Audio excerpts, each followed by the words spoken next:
চলুন শুরু করি। মানিকগঞ্জ জেলার একটা গ্রাম চরগড়পাড়া।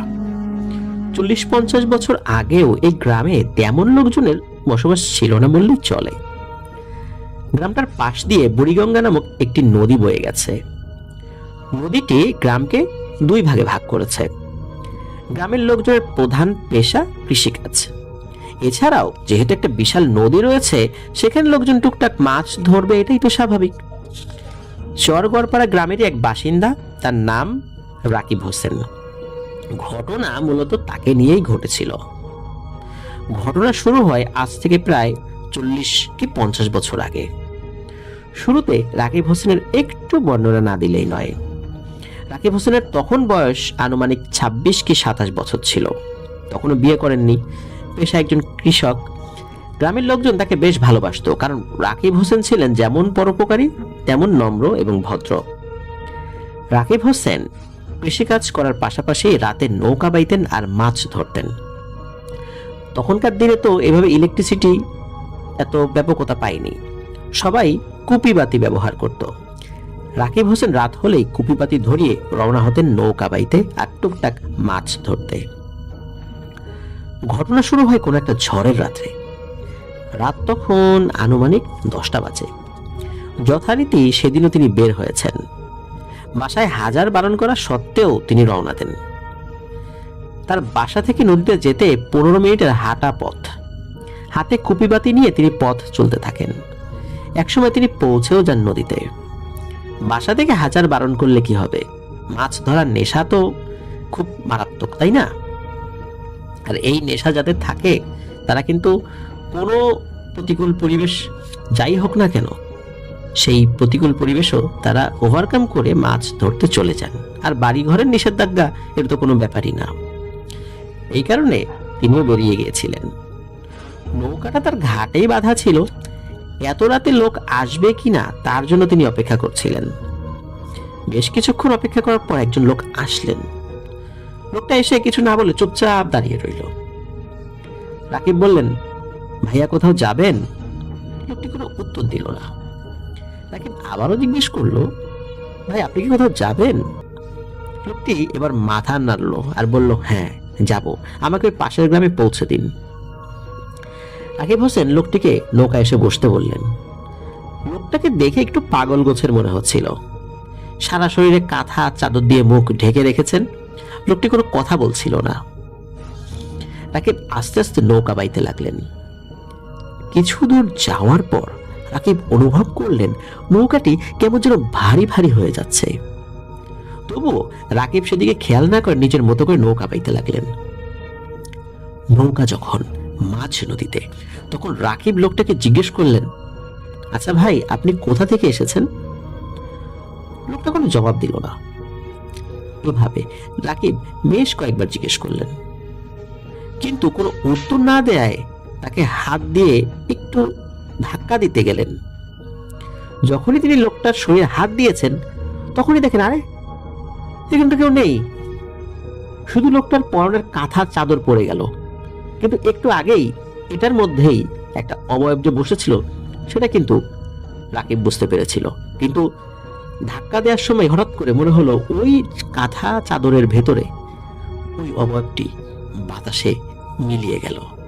এটা দেখে রাকিব খুব ভয় পেয়ে যান। তাড়াতাড়ি করে নৌকা চালিয়ে পাড়ে নিয়ে যেতে থাকেন। হঠাৎ করে নৌকার নিচ থেকে পানি উঠতে থাকে। রাকিব দেখে নৌকায় অনেকগুলো ফুটো হয়ে গেছে। কিছুক্ষণের মধ্যেই নৌকা ডুবে যায়। রাকিব গ্রামের ছেলে, সাঁতার তার ছোটবেলা থেকে জানা ছিল। আর আল্লাহর রহমতে সাঁতার জানার কারণে দ্রুত তিনি সাঁতার কাটতে থাকেন।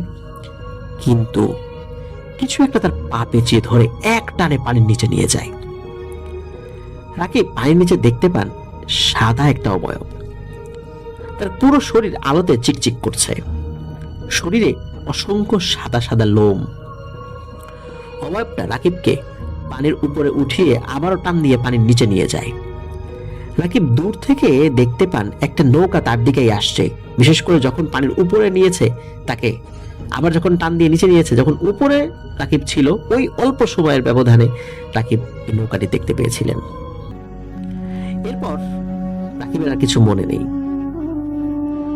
সকালে যখন জ্ঞান ফেরে তখন সে দেখে পাশের গ্রামের একটা লোকের বাড়িতে, লোকটার নাম মোহাম্মদ হাসান আলী। তিনি রাকিবকে বলেন রাতে নাকি তিনি পানিতে হাত পা ছুঁড়ে ডুবে যাচ্ছিলেন। তিনি সেটা দেখতে পেয়ে রাকিবকে তার নৌকায় তুলে এনেছেন। রাকিব কিছুই বুঝতে পারছিলেন না তার সাথে কিভাবে কি হয়ে গেল। দুপুরের দিকে রাকিব বাড়িতে ফেরত আসেন। একটা হুজুর দেখিয়ে পানি পড়া খান। কিছুদিনের মধ্যে তিনি সুস্থ হয়ে যান আল্লাহর রহমতে। ঘটনাটি এখানে শেষ হলে পারত, কিন্তু রাকিবের জীবনে একের পর এক ঘটনা ঘটতে থাকে। একদিন তিনি রাতের বেলা খাওয়া শেষ করে বাইরে বের হন হাঁটার জন্য। হাঁটছিলেন আর গুনগুন করে নিজের মনে গান গাইছিলেন। কিন্তু হঠাৎ করে দেখেন বড় একটা পাথরের পিণ্ড রাস্তার পাশে পড়ে আছে আর জ্বলজ্বল করছে। তিনি কাছে গিয়ে দেখেন একটা বড় পিতলের কলস, আর তার ভেতর থেকে একটা ছোট বাচ্চা খিলখিল করে হাসছে। রাকিব কিছু বুঝতে না পেরে কলসিটা হাত দিয়ে যখনই ধরতে যাবেন ঠিক তখনই কলসিটা বিশাল এক গর্তের সৃষ্টি করে মাটির মধ্যে তলিয়ে যায়। রাকিব এটা দেখে এক দৌড়ে বাড়িতে চলে আসেন। খুব ভয় পেয়েছিলেন, তবে রাত্রে তিনি কাউকে কিছু বলেননি এবং ঘুমিয়ে পড়েন। এর কিছুদিন পর রাকিব রাতে একদিন বাসায় ফিরছিলেন। তখন রাকিব ফিল করেন তার পিছনে পিছনে কেউ হাঁটছে। পিছনে তাকে তিনি কিছুই দেখতে পান না। আবারও হাঁটতে থাকেন আর আবারও একটা পায়ের আওয়াজ পেতে থাকেন। আবারও পিছনের দিকে তাকান, কিন্তু কিছুই দেখতে পান না। মনের ভুল ভেবে তিনি আপন মনে হাঁটতে থাকেন। হঠাৎ বিকট একটা আওয়াজে তিনি চমকে ওঠেন। দেখেন সাদা কাফন পরে একটা লাশ তার সামনে পড়ে আছে। এটা দেখে তিনি যখনই পিছনে দৌড় দিতে যাবেন তখনই দেখেন তার পেছনেও একটা কাফনে মোড়ানো লাশ মাটিতে পড়ে আছে। রাকিব আতঙ্কে জমে যান। তার শরীর বরফের মতো ঠান্ডা হয়ে যায়। তিনি দেখতে পান লাশ দুটো কাফনের কাপড়গুলো চিবিয়ে চিবিয়ে খাচ্ছে আর তাদের মুখ থেকে গলগল করে রক্ত পড়ছে। হঠাৎ দুই দিক থেকে দুইটা কুকুর এসে লাশ দুটিকে খামচে ধরে খেতে থাকে। এসব দেখে রাকিব কিছুতেই আর নিজেকে ধরে রাখতে পারছিলেন না। কি হচ্ছে কি তার সাথে? কি দেখছেন তিনি? কুকুর আবার দুটো কোথা থেকে এলো? আর এই লাশ দুটোই বা কে বা কার লাশ? আর লাশ কেন নিজের কাফনের কাপড় চিবিয়ে চিবিয়ে খাচ্ছে? এগুলো কোনো কিছুই তিনি মাথায় আর নিতে পারছিলেন না। সেখানে তিনি অজ্ঞান হয়ে যান। তার জ্ঞান ফিরে কিছুক্ষণ পর তখন তিনি দেখেন তিনি কিন্তু নিজের বাড়িতে নেই, কোনো লোকও তাকে উদ্ধার করে নিয়ে আসেনি। তিনি নিজেকে আবিষ্কার করেন যে একটা শ্মশান ঘাটের মধ্যে শুয়ে আছেন। কিন্তু বলে রাখা ভালো, ওই গ্রামে কিন্তু কোনো শ্মশান ঘাট নেই। কিন্তু এটা যে শ্মশান রাকিব বুঝতে পারলেন। রাকিব মাথায় হাত দিয়ে বসে থাকেন। তার মাথায় প্রচন্ড যন্ত্রণা হচ্ছিল। চারদিকে তাকিয়ে দেখেন কিছু লোক শ্মশানে একটা ডেড বডি পোড়াচ্ছে। রাকিব দ্রুত দৌড়ে তাদের দিকে যান, কিন্তু কিছু দূর এগোতেই দেখেন কোথাও কেউ নেই। তিনি থমকে দাঁড়িয়ে যান। তার চোখ দিয়ে কান্না চলে আসে। তিনি শুনতে পান কেউ যেন তার কানে ফিসফিস করে বলছে, যাবি আমার সাথে? আয়, আমার সাথে আয়। রাকিব কানের মধ্যে দুই হাত চেপে ধরে মাটিতে বসে পড়েন। সাহায্য চাইতে থাকেন, কিন্তু আশেপাশে কোনো লোক ছিল না। জায়গাটা চেনা না থাকায় তিনি একদিকে দৌড়াতে শুরু করলেন। দৌড়াতে দৌড়াতে তিনি একটা ফাঁকা মাঠ বা চকের মধ্যে এসে পড়েন। দেখতে পান চকের মধ্যে একটা বাড়িতে কুপিবাতি জ্বলছে। ওই সময়ও রাকিবের কানে কিন্তু সেই ফিসফিসানি শব্দ, যাবি আমার সাথে? আয়, আমার সাথে আয়। কিন্তু এদিকে পাত্তা না দিয়ে ওই বাড়িতে তিনি সাহায্যের আশায় ঢুকে পড়েন। বাড়ির লোকজনদেরকে ডাকতে থাকেন, কিন্তু কেউ কোনো উত্তর দিচ্ছিল না। অসহায়ের মতো দাঁড়িয়ে থাকেন।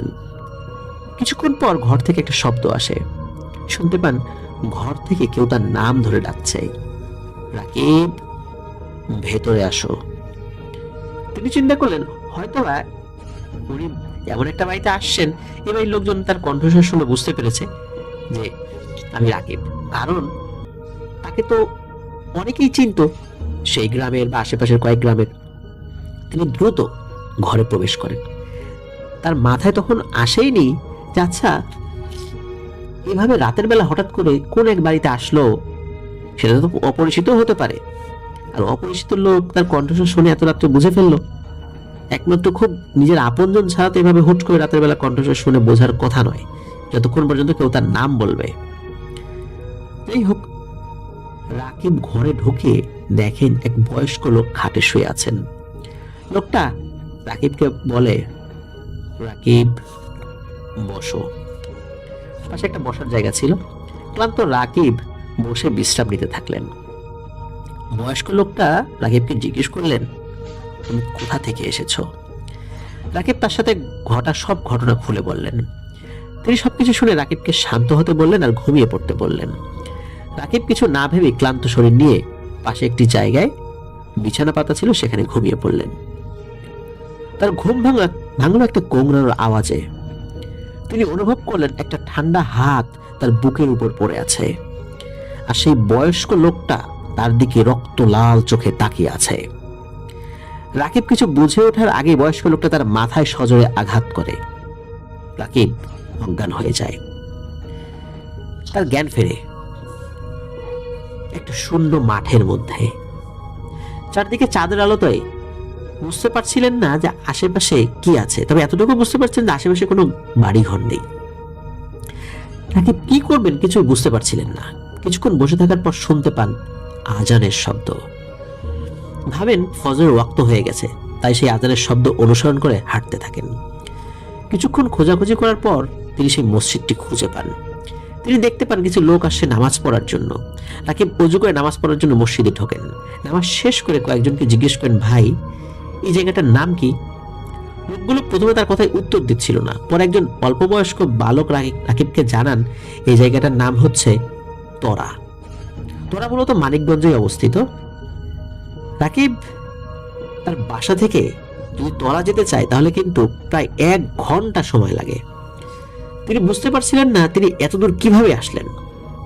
কথা শেষ করে তিনি যখন একটু সামনে গিয়েছেন তখন দেখেন তার পেছনে কোনো লোকজন নেই, আর মসজিদও নেই। তিনি এত কিছু আর নিতে পারছিলেন না। কিছুদূর যাবার পর মেইন রাস্তা পেয়ে যান আর হাঁটতে থাকেন। একটু পরেই দেখেন কয়েকজন লোক রাস্তা দিয়ে যাচ্ছে। রাকিব তাদেরকে দাঁড় করান এবং তার সাথে ঘটা সব ঘটনা খুলে বলেন। পরে লোকগুলো তাকে মানিকগঞ্জ বাস স্টেশনে নিয়ে আসেন। রাকিব তখন দেখতে পান রাত তখন প্রায় 4টা বাজে। সেই রাতে তিনি বাস স্টেশনে ঘুমিয়ে সকালবেলা বাসায় চলে যান। বাসার সবাই তাকে নিয়ে চিন্তা করছিলেন। যাবার পর তিনি কারোর সাথে কথা না বলেই ঘুমিয়ে পড়েন। পরবর্তীতে রাতের বেলা যে কি হয়েছিল তিনি সবাইকে জানান। পরে পরিবারের লোকজন তাকে একটা বড় কবিরাজের কাছে নিয়ে যান। কবিরাজ তাকে দেখে বলেন এই রাকিবের পেছনে খুবই ভয়ানক আর শক্তিশালী একটা জিন পড়ে আছে, এই জিন তাকে ছাড়বে না। তিনি আরো বলেন সেই দিন নদী পার করার সময় যে ঘটনাটি ঘটেছিল তা মূলত এই জিনেই করেছে। এই জিন রাকিবকে মেরে ফেলতে চায়। কবিরাজ রাকিব সাহেবের চিকিৎসা করতে পারবেন না বলে তাদের চলে যেতে বলেন। রাকিব 6 দিন খুবই অসুস্থ থাকেন। বিছানা থেকে উঠতে পারেন না, খাওয়া দাওয়া বন্ধ করে দেন। হুজুরের কাছ থেকে পানি পড়া খাইয়ে সেই যাত্রায় তাকে কোনো মতে আল্লাহর রহমতে সুস্থ করা হয়। একটু সুস্থ হওয়ার পর তিনি আবার স্বাভাবিকভাবে দিন কাটাতে থাকেন। এভাবে কেটে যায় বেশ কয়েকটা মাস। রাকিব তখন এসব ঘটনা বেশ ভুলেই গেছেন বলতে হবে। একদিন রাতে রাকিব খাওয়া দাওয়ার পর ঘুমানোর জন্য প্রস্তুতি নেন। রাত তখন আনুমানিক 10টা কি 11টা হবে। কিছুক্ষণের মধ্যেই তিনি গভীর ঘুমে ঢলে পড়েন। তার ঘুম ভাঙে একটা কান্নার আওয়াজে। চোখ খুলে তিনি দেখতে পান তার মুখের উপর একটা সাদা শাড়ির আঁচল কে যেন উপর থেকে তার মুখের উপর ঝুলিয়ে রেখেছে। তিনি প্রথমে কিছু বুঝতে পারেন না। চোখটা একটু কচলিয়ে ভালো করে লক্ষ্য করে দেখেন তার মুখ বরাবর ঠিক উপরে একটা বৃদ্ধা মহিলা তার দিকে তাকিয়ে আছে। বৃদ্ধা মহিলাটা হাওয়ায় ভেসেছিল আর তার দিকে এক দৃষ্টিতে তাকিয়েছিল। রাকিব হাজার চেষ্টা করেও হাত মুখ নাড়াতে পারছিলেন না, মুখ দিয়ে কথাও বের হচ্ছিল না। পাশের রুমের কাউকে ডাকতেও পারছিলেন না। মহিলাটি রাকিবকে বলছিল, আয় যাবি আমার সাথে, চল তোকে নিয়ে যাই। রাকিব ছটফট করতে থাকেন। কিছুক্ষণ পর তিনি দেখেন মহিলাটি নেই, তিনিও স্বাভাবিক হয়ে গেছেন। সেদিন রাত্রে রাকিব আর ঘুমাতে পারেন না। কিছুদিন পর পরই তার সাথে একই ঘটনা ঘটতে থাকে। আস্তে আস্তে রাকিব উন্মাদের মতো হয়ে যান। নিজের জীবন তার কাছে জাহান্নামের মতো মনে হতে থাকে। এরপরে ঘটে আরেক ঘটনা। একদিন রাকিবের বাবা বারান্দায় বসেছিলেন আর তার মা রান্না করছিলেন। রাকিবের বাবা দেখেন রাকিব বাইরে থেকে এসে তার ঘরে ঢুকলো। রাকিব সাহেবের মা তাকে দুপুরের খাবার খাওয়ার জন্য ডাকলেন, কিন্তু তিনি কোনো উত্তর দিলেন না। বেশ কয়েকবার ডাকাডাকির পর রাকিবের মা তার ঘরে ঢোকেন। তিনি ঘরে ঢুকে দেখতে পান ঘরে কেউ নেই, আর বিছানায় বসে আছে একটা কুচকুচে কালো বিড়াল। রাকিব সাহেবের মা তার বাবাকে ডাকেন। রাকিব সাহেবের বাবা এসে দেখে চমকে যান। তিনি কিন্তু একটু আগেই স্পষ্ট রাকিবকে দেখেছেন তার ঘরে ঢুকতে। রাকিবের বাবা একটা লাঠি নিয়ে বিড়ালকে যখনই আঘাত করতে যাবেন, ঠিক তখনই বিড়ালটা মানুষের মতো একটা বিশ্রী হাসি দিয়ে এক লাফ দিয়ে জানালার ভেতর দিয়ে বাইরে চলে যায়। তারপর একটা গাছে উঠে পড়ে। আশেপাশে অনেক লোক জড়ো হয়ে যায়, কিন্তু কেউই আর বিড়ালটাকে দেখতে পায় না। কারণ রাকিবের মা বাবা চিৎকার চেঁচামেচি শুরু করেছিল, এই কারণে আশেপাশের প্রতিবেশীরা জড়ো হয়েছিল। কিছুক্ষণ পর রাকিব বাসায় আসেন। সবাই তাকে জিজ্ঞেস করেন তিনি একটু আগে বাসায় এসেছিলেন কিনা, কিন্তু তিনি বলেন কাজ শেষ করে তো তিনি মাত্রই বাসায় আসলেন। এরপর তার বাবা তাকে পুরো ঘটনাটি খুলে বললেন। তিনি এসব কিছু আর সহ্য করতে পারছিলেন না, কারণ এখন তার পরিবারের সাথেও অদ্ভুত অদ্ভুত ঘটনা ঘটছে। রাকিব সেবার আলুর চাষ করেছিলেন। আলুগুলো তোলার সময় হয়ে এসেছে। তার পাশের জমিতে আলু চাষ করেছিল তারই এক প্রতিবেশী তাহমিদ মিয়া। তারা একই সময় চাষ শুরু করেন। একদিন রাকিব তাহমিদ মিয়াকে বললেন যে আলুগুলো উঠানোর সময় হয়ে এসেছে, এখন আলু বাজারে বিক্রি করা যাবে। তারা ঠিক করেন সেদিন ভোর রাতে আলু উঠানো শুরু করবেন, কারণ সকালবেলা সেগুলো হাটে নিয়ে যেতে হবে। এই তাহমিদ মিয়া তিনি বলেন তিনি তাকে ডাক দিয়ে নিয়ে যাবেন, রাকিব যেন প্রস্তুত থাকেন। রাকিব সেদিন রাত্রে সবকিছু প্রস্তুত করে ঘুমিয়ে যান। একটা সময় তার ঘুম ভাঙে। তিনি মনে মনে ভাবেন হয়তো ভোর রাত হয়ে গেছে, কিন্তু তাহমিদ মিয়া তো এখনো তাকে ডাক দিল না, হয়তো ঘুম থেকে সে উঠতে পারেনি। রাকিব একাই বের হন আলু তোলার জন্য। খেতে গিয়ে তিনি দেখেন তার আগে থেকেই তাহমিদ মিয়া আলু তোলা শুরু করে দিয়েছে। রাকিব মনে মনে রাগান্বিত হয়ে তাকে বলেন, দুজনের তো একসাথে আসার কথা ছিল, আর তুমি আমাকে ডাক দিলে না কেন? এসব শুনে তাহমিদ মিয়া হাসতে থাকেন। রাকিব নিজের রাগ প্রশমিত করে তিনিও আলু তুলতে থাকেন। বেশ কিছুক্ষণ তোলার পর দেখেন তাহমিদ মিয়া অনেক দ্রুত আলু তুলছে। এত দ্রুত কাজ কোনো মানুষের পক্ষে করা সম্ভব নয়। রাগে রাগে রাকিবও তাড়াতাড়ি তোলা শুরু করেন, কিন্তু তিনি দেখেন তাহমিদ মিয়ার আলু তোলা প্রায় শেষ। তিনি সেদিকে না তাকিয়ে আলু তুলতে থাকেন, কিন্তু হঠাৎ তিনি শুনতে পান তাহমিদ মিয়া তাকে পেছন থেকে ডাকছে। তিনি দেখে আতঙ্কিত হয়ে যান। তাহমিদ মিয়া বলেন, তুমি এরকম কাজ করবে সেটা আমি ভাবিনি। আমাকে বললে ডাক দেওয়ার জন্য, আমি ঘুম থেকে উঠে তোমাদের বাড়িতে গিয়ে দেখি তুমি নেই। পরে চলে এলাম খেতে, আর তুমি আগে থেকে এসেই আলু তুলতে শুরু করে দিয়েছ। রাকিব তখন যেন আকাশ থেকে পড়লেন। তিনি বললেন, আমি ভেবেছি ভোর রাত হয়ে গেছে আর তুমি মনে হয় ঘুম থেকে উঠতে পারোনি, তাই একাই চলে এসেছি। এসে দেখি তুমি আমার আগে এসে আলু তুলছো। তোমাকে জিজ্ঞেস করায় তুমি উত্তর না দিয়ে হাসলে। কিছুক্ষণ পর রাকিব সব বুঝতে পারে যে আমার সামনে যেটা দাঁড়িয়ে আছে সেটা আসলে মানুষ না। রাকিব যেই ব্যাপারগুলোতে ভয় পেয়েছে এখন পর্যন্ত, বিশেষ করে যেই দুষ্ট জিনটা তাকে ভয় দেখাতো, হয়তো এটাই সেই জিন। রাকিব সাথে সাথে চিন্তা করতে থাকে এবং দোয়া পড়তে থাকে। এই যে যে ঘটনাগুলো, এইভাবে বিভিন্ন ধরনের ঘটনা রাকিবের সাথে প্রতিনিয়ত ঘটে চলছিল। দোয়া পড়ার পর কিন্তু ওই তাহমিদ মিয়া রূপী অবয়বটা চলে গিয়েছিল, অদৃশ্য হয়ে গিয়েছিল। পরে তো তাহমিদ মিয়ার কাছে যখন জিজ্ঞেস করে, তাহমিদ মিয়া বলে যে না তো, সে বাড়িতেই ছিল। আর রাকিব মূলত যে সময়টাতে গিয়েছিল তখনও অনেক রাত ছিল। তাহমিদ মিয়া তার বাড়িতে গিয়েছিল, কিন্তু গিয়ে রাকিবকে পায়নি। পরে খেতে এসে দেখে যে রাকিব অজ্ঞান অবস্থায় পড়ে আছে। পরবর্তীতে এই ঘটনা সবাই জানতে পারে। এভাবেই বিভিন্ন ঘটনা, ছোটখাটো বিভিন্ন ঘটনা রাকিবের সাথে ঘটে চলছে। রাকিব যখন ঘুমাতেন তখন তার বাবা মা দেখতে পেতেন তার পাশে বট গাছের মতো বিশাল আকৃতির কিছু একটা দাঁড়িয়ে আছে, কিন্তু সে রাকিবকে কখনো ক্ষতি করতো না। আস্তে আস্তে পাগলে পরিণত হতে থাকেন রাকিব। দৈনিক কাজকর্ম বাদ দিয়ে সারাদিন শুধু বসে থাকতেন। তার এই অবস্থা দেখে এলাকার লোকজন তাকে এড়িয়ে চলতে শুরু করেন। রাকিবের এর মাঝে দেখা যায় এক নতুন সমস্যা। তিনি হঠাৎ করে কবরস্থানে থাকা শুরু করেন। দিনের বেলা বাসায় থাকলেও রাতের বেলা তিনি কবরস্থানে অবস্থান করতেন। সকালবেলা তিনি কিছু খেতেন না, কিন্তু অদ্ভুত ব্যাপার হলো ঠিক যখনই দুপুরের খাবার খাওয়ার সময় হতো ঠিক তখনই রাকিব কাফনের কাপড় কামড়ে কামড়ে খেতেন, মানে ওই কবর খুঁড়ে কোন একটা কাফনের কাপড় বের করতেন। এলাকাবাসী রাকিবের এই ধরনের আচরণে খুব ক্ষিপ্ত হয়ে গিয়েছিল। এদিকে তার মা বাবা বহু বাধা দেওয়ার পরও রাকিবের এই অভ্যাস দূর করতে পারছিলেন না। রাত হলেই কোন একটা কবরের পাশে গিয়ে শুয়ে পড়তেন। সকাল হলে আবার বাড়িতেও চলে আসতেন। মানুষ তখন রাকিবকে পুরো দস্তুর পাগল ভাবতে শুরু করেন, কারণ পাগলের আচরণই তার মধ্যে পুরোপুরি প্রকাশ পেয়েছিল। কিন্তু কিছুদিনের মধ্যে ঘটনা মোড় নেয় অন্যদিকে। এলাকার কেউ মারা গেলে রাকিব সাহেব তার কবর খুঁড়তেন। লোকজনও তাকে এসব কাজে বাধা দিতেন না। তিনি যার কবর খুঁড়তেন সেদিন রাত্রে ঠিক সেই লাশের যে কবর, সে কবরের পাশেই ঘুমাতেন। এভাবে কেটে যায় কয়েক মাস। রাকিব সাহেব প্রতিদিনের মতো সেদিনও রাতে কবরস্থানে যান থাকার জন্য, কিন্তু সকালবেলা তিনি বাসায় আসছিলেন না। তার মা বাবা চিন্তায় পড়ে যান। তার বাবা তাকে নিয়ে আসার জন্য কবরস্থানের দিকে রওনা হন। তিনি গিয়ে যা দেখতে পান সেটা দেখা কোনো বাবার পক্ষে সম্ভব নয়, খুবই কষ্টের। তিনি দেখেন রাকিব উপর হয়ে একটা কবরের পাশে পড়ে আছে। তার মুখ থেকে রক্ত বের হয়ে মাটি ভিজে গেছে, রক্তগুলো জমাট বেঁধে কালো হয়ে গেছে। তার শরীরের বিভিন্ন জায়গায় ধস্তাধস্তির দাগ বসে আছে। সবচেয়ে অদ্ভুত আর ভয়ানক যে ব্যাপার সেটা হলো তার বাম হাতের বুড়ো আঙ্গুল আর বাম পায়ের বুড়ো আঙ্গুল ছিল না। কেন ছিল না? কেউ কি নিয়ে গেছে?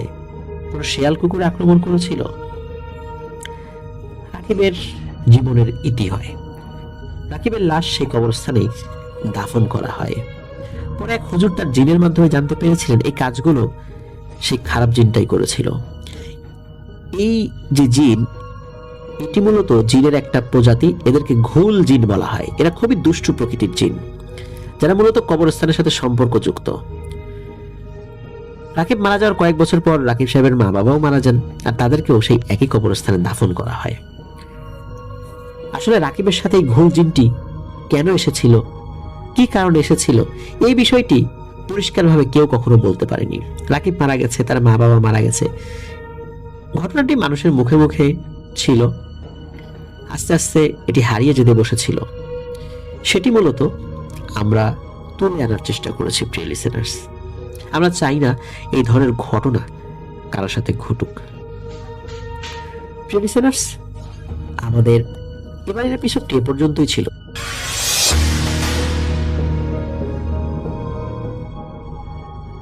আমি চলে যাচ্ছি সুমাইয়ার ঘটনায়। সুমাইয়ারা থাকে নিউ ইয়র্কের জ্যামাইকায় কোনো একটা বাড়িতে, এবং সেই বাড়িটার একেবারে টপ ফ্লোরে তারা থাকে, এবং টপ ফ্লোরের ওপরে যে ছাদের অংশটা সেটাও তাদের বাসার লিভিং রুম দিয়ে যাওয়ার জায়গা।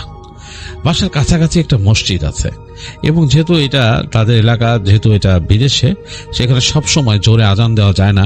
তবে তাদের এলাকায় নাকি সুমাইয়ারা যেখানে থাকে তার কাছের যে মসজিদ, সেখানে নাকি মাগরিবের আজানটা অপেক্ষাকৃত জোরে দেওয়া হয়। তো সুমাইয়ার আম্মা এই আজান শুনতে নাকি তিনি ছাদে উঠে যান সব সময়, এবং তাকে যখন বলতো, সুমাইয়ারা বলতো যে আম্মা এরকম উঠো না, এরকম মাগরিবের সময় কেন উঠতেছে ছাদের উপরে, তিনি নাকি বলতেন আমার কিচ্ছু হবে না। তো যাই হোক, একদিন সুমাইয়ার আম্মু ঠিক আসরের অনেকক্ষণ পরে, মানে মাগরিবের বেশ কিছুক্ষণ আগে তিনি ছাদে উঠেছেন। তো তিনি ছাদে উঠে নাকি একটু হাঁটাহাঁটি করতেন, এই পাতা এই মাথা ওই মাথা যেতেন। আর কারণ ওইখানকার ছাদে কিন্তু সবাই ওঠে না, কারণ ছাদগুলা শান্ত স্লপি হয় পাশ থেকে, মানে স্নো পড়লে যাতে স্নো পড়ে যায় এরকম, আর ছাদে খুব একটা মানুষ ওঠে না। কিন্তু ওই সুমাইয়ার আম্মু উঠতেন, উঠে আজান শুনতেন, তিনি একটু হাঁটতেন। তো একদিন তিনি উঠছেন এরকম, ঠিক দেখা যাচ্ছে আসরের বেশ খানিকক্ষণ পর, মাগরিবের খানিকক্ষণ আগে। তো তিনি উঠে গেছেন।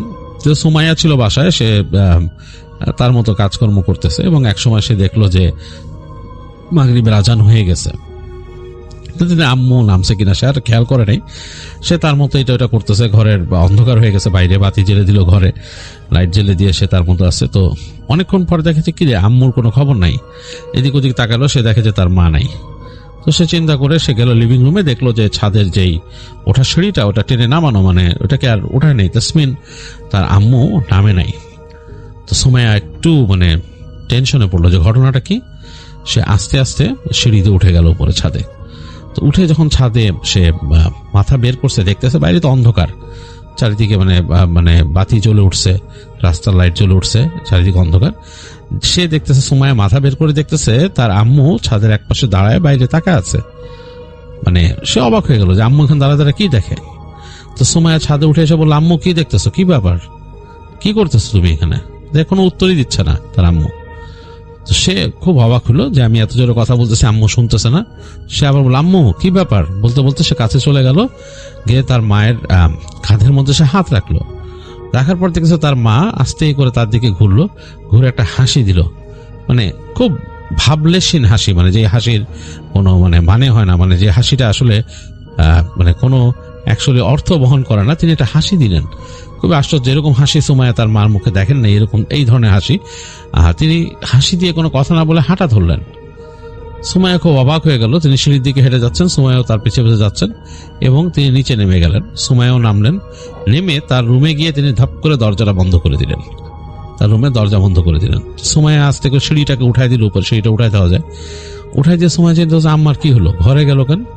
তো সে ঘরের দরজার কাছে যে কয়েকবার ডাকতেছে, আম্মু আম্মু, কোনো উত্তর নাই, কোনো উত্তর নাই। তো সে চিন্তা করলো কিছুক্ষণ যে তার আম্মু কি রেস্টরুমে গেছে নাকি, ফ্রেশ হতে গেছে নাকি। তো সে তার রুমে গেল, কিছুক্ষণ পর আসলো, সে দেখে তখনও তার আম্মু রুমের দরজা আটকানো। তো সে এসে আবার নক করে বলছে, আম্মু কি হয়েছে, তুমি ঠিক আছো, কি ব্যাপার, আম্মু দরজা খুলো। দেখতেছে যে তার আম্মু দরজা খুলতেছে না। সুমা অবাক হয়ে গেল, কি ব্যাপার। তো একটু পরে সে যখন নাকি দরজার কাছে আবার আম্মু বসে, ওই পাশ থেকে দেখলো যে খুব রাফ ভয়েসে, মানে অনেকটা পুরুষালী ভয়েসে তার আম্মু এখান থেকে বলছে, যা এখান থেকে, এরকম করে তাকে বলতেছে, খুব কঠিন ভাষায়। তো সুমাইয়ার বুকের মধ্যে একদম কেঁপে উঠছে এটা শুনে। সে ভয় পেয়ে গেছে যে এইভাবে কেউ তার আম্মু কথা বলছে তো সে আস্তে করে দরজাটা খুলছে, নব ঘুরে খুলে ফেলছে।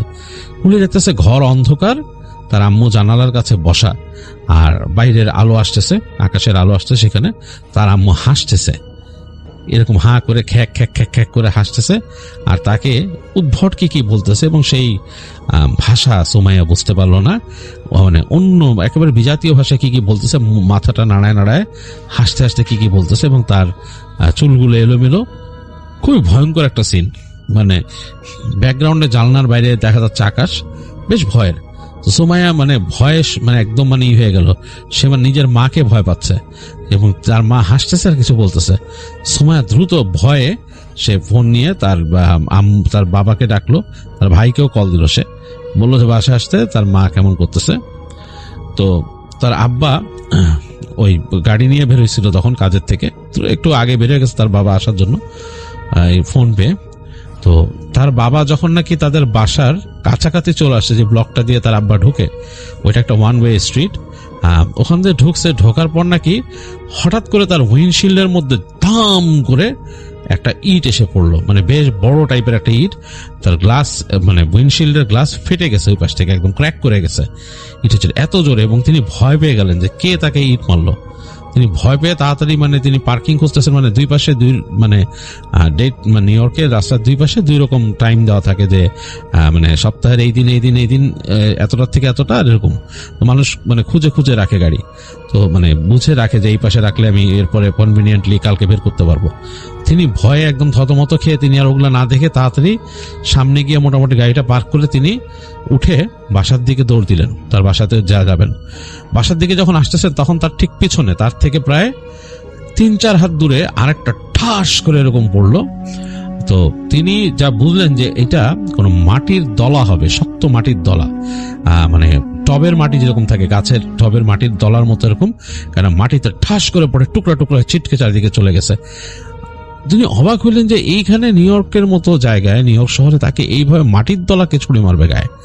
দ্বিতীয়বার পড়লো, তিনি ভয়ে দ্রুত দৌড় দিলেন, তার একেবারে অ্যাপার্টমেন্টের দরজার দিকে। গেটের কাছে যখন আসছেন ঠিক তার পায়ের কাছে আরেকটা পড়লো। তিনি দ্রুত তাড়াতাড়ি ঘরে ঢুকে গেলেন। ঘরে ঢুকে তিনি সিঁড়ি দিয়ে উঠতেছেন, তার ভয় লাগতেছে, কেমন জানি তার কাছে ভয় লাগা শুরু করছে। সিঁড়িটাও মনে হচ্ছে কেমন জানি স্পুকি। তো যাই হোক, সুমাইয়ার আব্বু বাসায় আসলেন। বাসায় এসে দেখতেছেন যে সুমাইয়া তার মায়ের দরজা, তার মায়ের বেডরুম থেকে একটু দূরে দাঁড়ায় তাকায় আছে ভয়ে। এবং তার আব্বা যখন আসছে, তার আব্বার কাছে চাবি ছিল, খুলে ঢুকছে। তো ভয়ে সে তাকাইছে, তাকায় দেখে যে বাবা ঢুকছে। তো বলছে যে আবু সমস্যা, দেখো আম্মু কেমন করতেছে। তো আসছে, এসে দেখতেছে তার বাবা শুদ্ধা, দেখে যে তার মা হাসতেছে তার বাবাকে দেখে, মাথা নাড়ায় নাড়ায়। তাকে, তার আব্বাকে বলছে ভয় পাইছিস, ভয় পাইছিস বলে গালাগালি করতেছে, এবং তার কণ্ঠ অনেক অন্যরকম। তো তার বাবা খুবই হয়ে গেল। তো তিনি একটু মানে জিনিসটা নিয়ে ভয় পেল। তো সুমাইয়া তার বাবা দুজনে দোয়া পড়তেছে। দোয়া পড়তে পড়তে তার বাবা কাছে চলে গেল তার মায়ের, গিয়ে তাকে ধরে বসলো, এরকম হাত দিয়ে ধরলো, তার হাতের এখানে পড়ে দোয়া পড়তেছে তার আব্বা। তো অনেকক্ষণ দোয়া পড়ার পর দেখা গেল তার আম্মা আস্তে করে শুয়ে পড়লো, মানে বেহুশ হয়ে গেল আর কি, তার হুঁশ নাই, মনে হলো ঘুমায় গেছে। তো তার বাবা তখন সুমাইয়াকে বললো যে আমার তো মনে হয় যে উল্টা পাল্টা কিছু হয়েছে, ঘটনা কি? তো সুমাইয়া তার বাবাকে বললো যে এরকম এরকম ছাদে উঠছিল, তারপর এরকম এরকম নামাইছে, এই ঘটনা। তো তার বাবা বললো যে মনে হয় সমস্যা, কোনো কিছু একটা মানে বাতাস লাগছে বা ধরছে আর কি, সমস্যা, এটা দেখি কি করা যায়, কোনো করা লাগবে, মানে আর কি হুজুর আনা লাগবে, দেখি কি অবস্থা। তো সুমাইয়ার আব্বা তার আম্মাকে শোয়ায় রেখে তিনি যে শুয়ে থাকলেন, পাশে পাশে কাউচের মধ্যে তিনি যে শুইলেন, তার আম্মাকে শোয়া দরজা খোলা রাখছেন আর কি। তো অনেকক্ষণ তিনি শুয়ে আছেন, তার তন্ডা লেগে আসছিল চোখে সুমাইয়ার আব্বার। তো সে হঠাৎ করে তিনি যখন চোখ মেললেন, তিনি দেখতেছেন যে তার ছেলে তার সামনে দিয়ে যাচ্ছে। মনে হলো ছেলে তার সামনে দিয়ে গিয়ে মায়ের রুমে ঢুকতেছে। তো তিনি ডাক দিলেন ছেলেকে, নাম ধরে বললেন যে অমুক, এদিকে এদিকে আসো, এদিকে আসো। তো ডাকতেছে, দেখে যে ছেলে কোনো উত্তর না দিয়ে ঢুকে গেল মায়ের রুমে।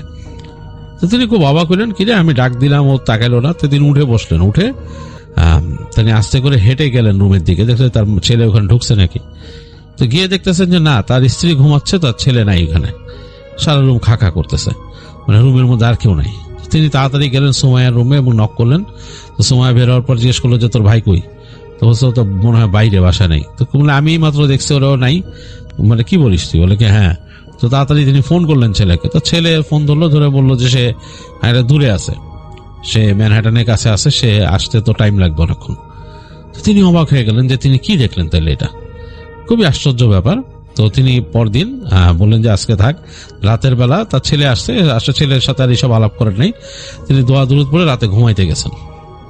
তো পরদিন তিনি ওখানকার ইসলামিক সোসাইটি থেকে একজন ইকে নিয়ে আসছেন, হুজুরকে, বললেন যে আমার বাসায় এরকম সমস্যা হয়েছে আমার স্ত্রীর, এবং ওনার ওয়াইফ নাকি ঘুমাইতেই ছিল আর উঠে না, সকালবেলা আর উঠে না, তিনি জাস্ট হ্যাঁ হো বলে দু একটা উত্তর দেয়, তিনি ঘুমাই আছেন। তো ইসলামিক সোসাইটির ইকে উনি রিকোয়েস্ট করে বাসায় নিয়ে আসছেন। তো তিনি এসে বললেন যে, তিনি এসে দেখলেন দূর থেকে, দেখে বললেন যে আপনার স্ত্রীর সম্ভবত মানে এটা কোনো পজেস্ট হয়েছেন তিনি, তো এটা ছাড়াইতে গেলে আছে, আমাকে রুকাইয়া করতে হবে। তো বললো ঠিক আছে, আপনি করেন রুকাইয়া। তো বলছে আমি আগে আপনার ড্রয়িং রুমে বসেই একটু করি, আমল করি। তো ড্রয়িং রুমে বসে উনি আমল শুরু করলেন। আমল করতে করতে বেশ খানিকক্ষণ উনি আমল করছেন। এই সময় মনে হলো ছাদের উপরে, তাদের ছাদের উপরে লাফালাফি শুরু হলো, মনে হলো যে মানে কেউ লাফাইতেছে, ধূপ ধূপ ধূপ ধূপ শব্দ করতেছে, হাসাহাসি করতেছে কতগুলা মানুষ। মানে খুবই আশ্চর্যজনক ব্যাপার, মানে বয়স্ক কম বয়সী মানুষ একসাথে হাসাহাসি করলে যেরকম, সেরকম হচ্ছে তাদের ছাদের উপর। সুমাইয়া নিজেই শুনতেছে, বেশ ভয়ের একটা ব্যাপার, হ্যাঁ এরকম একটা ব্যাপার। তো খুব ভয় পাইছে পরে। সুমাইয়া চুপচাপ বসেছিল। অনেকক্ষণ পরে সেই যে ছিল আলেম ছিলেন, তিনি তাকাইলেন, তাকায় বললেন যে আমি দেখছি করে যে আপনার আম্মা, সুমাইয়ারে বলতেছে, সুমাইয়া আপনার আম্মা, ওনাকে একটা জিন ভর করছে, এবং সেই জিনটা খুব শক্তিশালী একটা জিন, এবং সে সম্মত চায় যে আপনার আম্মাকে নিয়ে যাবে বাসার থেকে। সুমাইয়া অবাক হয়ে যে আমার আম্মাকে নিয়ে যাবে, বললে কি হ্যাঁ, সে আপনার আম্মাকে সে এম করছে, সে তাকে নিয়ে যাবে এরকম। তো সেটা তো আর হওয়া যায় না। তো আপনারা দোয়া দুরুদ পড়বেন, তার জন্য এই দোয়া করবেন, এই মানে এই প্রসিজার গুলো ফলো করবেন তাকে, যেহেতু সে এমনি নামাজি মানুষ, তার এরকম সমস্যা মনে করতে পারবে না। আর আপনারা এই জিনিসগুলো ফলো করবেন বাসায়, তাইলে হয়তো হবে না। তবে রুকাইয়া করে এরকম তাকে ছাড়ানো অনেক কষ্ট হবে, কারণ এই জিনটা একটু অন্যরকম। একটা কাজ করতে পারেন, আপনার আম্মাকে দেশে নিয়ে যেতে পারেন। দেশে নিলে কিন্তু এই আসরটা ছেড়ে যাবে, তার সাথে থাকতে পারবে না। ওই যখনই সে প্লেনে উঠে চলে যাবে, তখনই কিন্তু এটা ছেড়ে যাবে তাকে। তো শুনলো ইসের কাছ থেকে, সেই আলেমের কাছ থেকে তারা শুনলো। আলেম বললো যে আমি পরবর্তীতে আসবে, এসে একদিন উনি যখন একটু সুস্থ ফিল করবে, ওনাকে রুকাইয়া করার চেষ্টা করবো, দেখি কি হয়। তো বলে উনি চলে গেলেন। তো ওই সময় কিন্তু চুপচাপ, কোনো শব্দ নাই, কিছু নাই।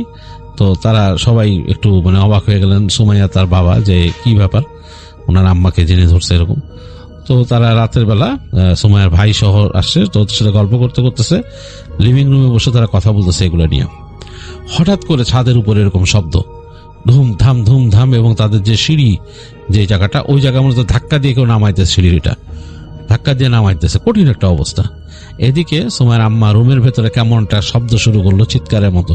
তো সবাই বেশ ভয় পেয়ে গেছে, এবং চিৎকারটা একদমই অন্যরকম। তো সুমাইয়ার আব্বাও থরথর করে কাঁপতেছেন, মানে খুব ভৌতিক একটা পরিবেশ সেখানে। সুমাইয়ার আব্বা তাড়াতাড়ি ওখান থেকে গিয়ে দোয়া পড়া শুরু করলেন রুমের ভেতরে।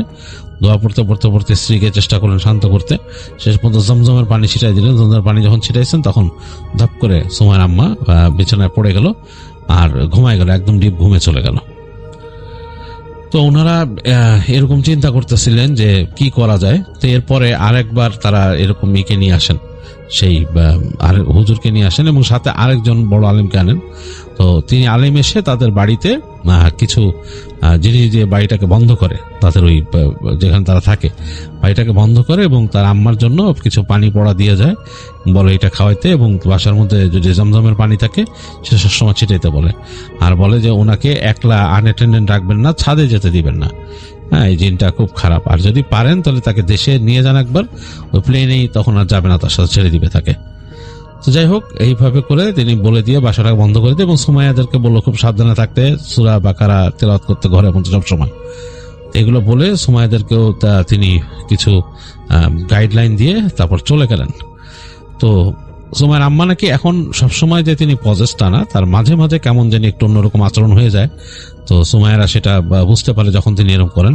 তো তখনই তার মাথার মধ্যে হালকা জমজমের পানি তারা দিয়ে দেন 2 ফোঁটা নিয়ে, এবং দোয়া পড়ে ফুদেন মাকে। তো মার আশেপাশেই থাকেন তারা বেশিরভাগ সময়, মাকে একলা খুব একটা এদিক ওদিক যেতে দেন না। তো এই প্রবলেমটা এখনো সুমাইয়ারা ফেস করতেছে, যেটা সুমাইয়া বলছে, এটা থেকে কিভাবে তারা মুক্তি পাবে সেটা সে জানে না। তবে চেষ্টা করবে কখনো দেশে আসার। দেশে আসলে সেই আলেম বলছেন যে দেশে আসলে তার সাথে আর এটা ট্রাভেল করবে না। আর এমনি সবসময় তারা মেনটেন করতেছেন যে এই প্রসিজারগুলো সেই আলেম দিয়ে গেছিলেন তাদের।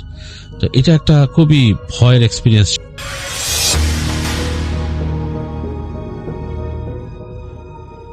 চলুন এবার চলে যাই পরের ঘটনায়। এই ঘটনাটি ঘটেছিল নিজাম ভাইয়ের সাথে, যার সেচ পাম্প রয়েছে। আমরা শুরুতে বলেছি নিজাম ভাইয়ের একটি ঘটনা রয়েছে, তো নিজাম ভাইয়ের ঘটনাটি আমরা বলে শেষ করি, এরপরে আবার বক্কার চাচার ঘটনায় যাব। তবে নিজাম ভাইয়ের সাথে ঘটনাটি ঘটলেও ঘটনাটি কিন্তু আবার বলেছেন বক্কার চাচা। সেই হিসাবে এই এপিসোডের সবগুলো ঘটনাই বক্কার চাচা বলেছেন আর কি। তো ঘটনাটি আসলে কোন সালে ঘটেছিল এইটা বক্কার চাচা নির্দিষ্ট করে বলতে পারেন নাই। তো ফসলের মৌসুমে এই নিজাম ভাই উনি তো মানুষদেরকে ভাড়ায় পানি সেচ দিতেন আর কি, মানে ওনার সেচ পাম্প দিয়ে পানি দেবেন, ওই জমির মালিক ওনাকে কিছু একটা টাকা দিবেন বা ফসল দিবেন, এরকম একটা চুক্তি হতো। একদিন সন্ধ্যার পর একটা ফসলের জমিতে পানি দেওয়ার দায়িত্ব পড়েছেন এই নিজাম ভাইয়ের ঘাড়ে। তো নিজাম ভাই সন্ধ্যার পরে ফসলের জমিতে কতটুকু পানি দেওয়া হয়েছে সেটা দেখার জন্য ওই ফলের বিলের সেচ পাম্পের কাছে গিয়েছেন। নিজাম ভাই তখন একাই গিয়েছিলেন। পাম্পের কাছে যাওয়ার কিছুক্ষণ পরে নিজাম ভাইয়ের কানে ওই ফলের বিলের পাশে থাকা একটা ভিটার ভেতর থেকে কান্নার আওয়াজ ভেসে আসতে থাকে, মনে হচ্ছে কোনো বাচ্চা কান্নাকাটি করছে। নিজাম ভাই পরক্ষণে দেখার জন্য সেচ পাম্প থেকে ভিটার উপরে কে কাছে সেটা দেখতে গিয়েছেন। নিজাম ভাই ওখানে গিয়ে দেখতে পান একটা বাচ্চা, কালো কুচকুচে অবয়ব, বয়স 8 থেকে 9 বছরের মতো হবে। তো ভিটার উপরে থাকা একটা শেওড়া গাছের নিচে দাঁড়িয়ে ফুপিয়ে ফুপিয়ে কান্না করছে। তো নিজাম ভাই ওই বাচ্চা অবয়বটাকে উদ্দেশ্য করে বলছে, কে তুমি, কি হয়েছে তোমার, বাড়ি কোথায়, তুমি এখানে দাঁড়িয়ে কান্নাকাটি করছো কেন? এরকম ভাবে বলছেন উনি, মূলত মানবতার দৃষ্টিতেই উনি সেটাকে বিবেচনা করে ওখানে গিয়েছিলেন। এত রাত্রে কে সেখানে যায়? অনেক সময় হয় কি, অনেক কৃষকদের সাথে তাদের বাচ্চা কাচ্চা আসে, তো কৃষকরা যখন মাঠে কাজ করেন, বাচ্চা কাচ্চা আশেপাশে খেলাধুলা করে, যখন ফসল বোঝাই করে, বিশেষ করে মাথার উপর ফসল বোঝাই করে কৃষকরা হাঁটতে থাকেন, তো দুপাশে অনেক সময় ফসলগুলো ঝুলে পড়ে, যার কারণে কৃষকের পক্ষে বারবার আসলে ঘুরে দাঁড়িয়ে দেখা পসিবল হয় না যে বাচ্চাটা কোথায় গেল। তো উনি তো ওনার মতো করে হেঁটে যান। অনেক সময় বাচ্চারা পেছনে পড়ে যান, আবার দেখা যাচ্ছে একই সাথে কয়েকজন হেঁটে যাচ্ছেন। অনেক বাচ্চা হয় কি, তার বাবা মনে করে অন্য লোকের পিছু পিছু হাঁটতে হাঁটতে অন্যদিকে চলে যায়। এমন ঘটনা কিন্তু ঘটে। নিজাম ভাই মনে করেছেন যে এই বাচ্চাটা মনে হয় তার বাবার সাথে যেতে পারে নাই, আসছিল মাঠের ভিতরে, পথ হারিয়ে কান্নাকাটি করছে। আর তখন তো সন্ধ্যার পর পর, আসলে এমন না যে অনেক রাত। ওনার এই মনে আসাটা কিন্তু একদম স্বাভাবিক, কারণ সন্ধ্যার পরে এটা হইতেই পারে, সন্ধ্যার সময় তো কৃষকরা তাদের বাড়িতে চলে যান, তখন তো কোনো বাচ্চা হারাইতেই পারে। ওই চিন্তা থেকে উনি আসলে গিয়েছেন যে কোন বাচ্চাটা হারাই গেল, হারে দেখি ওকে খুঁজে বাসায় পাঠাই দিই। তো নিজাম ভাই যখন ওই বাচ্চাকে এরকম বলছেন, বারবার বলছেন, এরপরে হয় কি, হঠাৎ করে বাচ্চাটা কান্না থামিয়ে দেয়। কান্না থামানোর পর হয় কি, এই যে বাচ্চাটা যেখানে দাঁড়িয়ে কান্নাকাটি করছিল, একটা লাফ দেয়, এক লাফে শেওড়া গাছের উপরে উঠে যায়। মানে বানর যেভাবে গাছে ওঠে এইভাবে না, বানর তো লাফিয়ে লাফিয়ে গাছে ওঠে, লাফিয়ে একটু উচ্চতায় ওঠে, তারপর আরেকটু লাফ দেয়, তারপর আরেকটু লাফ দেয়, এইভাবে। কিন্তু না, এই বাচ্চাটা মনে হয় নিচ থেকে এমন একটা লাফ দিলে এক লাফে উপরে উঠে গেছে। এইটা যখনই উনি দেখেছেন, দেখার সাথে সাথে উনি তো ভয় পেয়েছেন। উনি দেখেন ওই বাচ্চাটা উপরে উঠে খিলখিল করে বিশ্রী ভাবে হেসে দিয়েছে, এমন বিশ্রী হাসি। এইটা দেখার পর নিজাম ভাই ভীষণ ভয় পেয়ে যান, আর আল্লাহ গো বলে দিয়েছেন এক দৌড়। নিজাম ভাইয়ের বাড়িটা কাছাকাছি ছিল, উনি তো বাড়িতে পৌঁছে গেছেন। বাড়িতে পৌঁছে যে উনি অজ্ঞান হয়ে গেছেন বিষয়টা তা না, এই বিষয়টা খুলে বলেন। এর কিছুক্ষণ পর নিজাম ভাই তার এক বড় ভাইকে সাথে নিয়ে এসে ওনার পাম্পটি বন্ধ করে আবার বাড়িতে চলে যান। ওই রাত্রে আর পাম্প চালান নাই। আর রাতের বেলা যদি পাম্প চালানোর প্রয়োজনই পড়তো, তাহলে উনি সাথে করে কাউকে নিয়ে আসতেন, মানে সবসময় সাথে কাউকে রাখার চেষ্টা করতেন এই ঘটনার পর থেকে আর কি। তো এটাই ছিল ঘটনা নিজাম ভাইয়ের সাথে ঘটে যাওয়া। তো চলুন এইবার আর একটা ঘটনায় যাই। এই ঘটনাটি যার সাথে ঘটেছিল, এই ব্যক্তিটা মূলত শূকর পালত। আমরা বিভিন্ন সময় দেখেছি শীতকালে যারা শূকর পালে, শূকরের পাল নিয়ে তারা বাংলাদেশের বিভিন্ন জায়গায় ঘুরে বেড়ায়, খাল বিল বিভিন্ন জায়গায় ঘুরে বেড়ায়, শূকরগুলা নিয়ে এগুলো চড়ায় বেড়ায়, তারপর আবার তাদের গন্তব্যে চলে যায়। বর্ষাকালে তাদেরকে খুব একটা দেখা যায় না, শীতকালে দেখা যায়। বিশেষ করে নভেম্বর মাস থেকে তাদের যাত্রা শুরু হয়, মার্চ মাসের শুরু পর্যন্ত তারা এরকম শূকর চড়িয়ে বেড়ায়।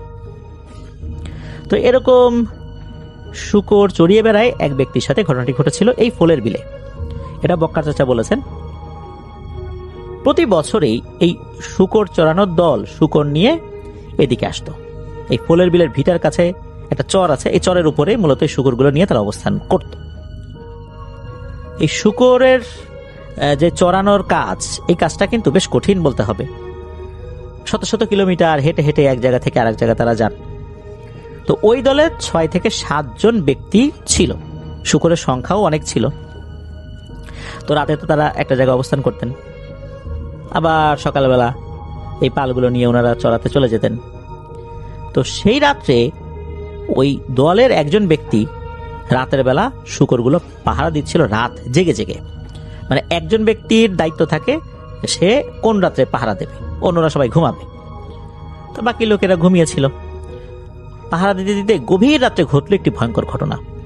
ফুলের বিলের সেই ভিটা থেকে, ওই যে নিজাম ভাইয়ের সাথে যে ঘটনাটি ঘটেছিল যে ভিটায়, যেই অংশে আর কি, সেই অংশ থেকে একটা ছোট বাচ্চার কান্নার আওয়াজ ওই ব্যক্তি শুনতে পান। তো এই ব্যক্তিও কিন্তু ঠিক একই রকম ভাবে চিন্তা করেছে যে অনেক সময় রাতের বেলাও কেউ কেউ কাজ করতে আসেন, কোনো কোনো কৃষকরা কাজ করতে আসেন, সারাদিনে কাজ শেষ হয় নাই, এই জন্য কাজ করতে আসেন। উনি চিন্তা করলেন হয়তো বা এমন কোনো কৃষকের বাচ্চা হয়তো বা হারিয়ে গেছে। যেহেতু এই যে শূকর চড়ানোর দল, ওনারা এর আগেও এখানে এসেছেন বলতে এই এলাকায় এসেছেন, এই ফুলের বিলের এখানে এই দলটা প্রথম এসেছে আর কি। কিন্তু অন্যান্য আশেপাশের এরিয়াতে ওনারা আসছেন, যার কারণে এই এরিয়ার কিছু কিছু লোকজনের সাথে তাদের পরিচয় আছে। আর এখানে আসলে মানুষজন কিভাবে আসা যাওয়া করে সেই সম্পর্কে তাদের কিছুটা ধারণা আছে। তো ওই ব্যক্তি ওই চিন্তাটাই করেছেন যেটা যে নিজাম ভাই করেছিলেন, যে আরে এই বাচ্চাটা মনে হয় হারায় গেছে। তো উনি ওই পাহারা বাদ দিয়ে ওই ভিটার দিকে আগাতে থাকেন, ওই কান্নার শব্দ কোন দিক থেকে আসে সেই দিকটা ফলো করতে করতে।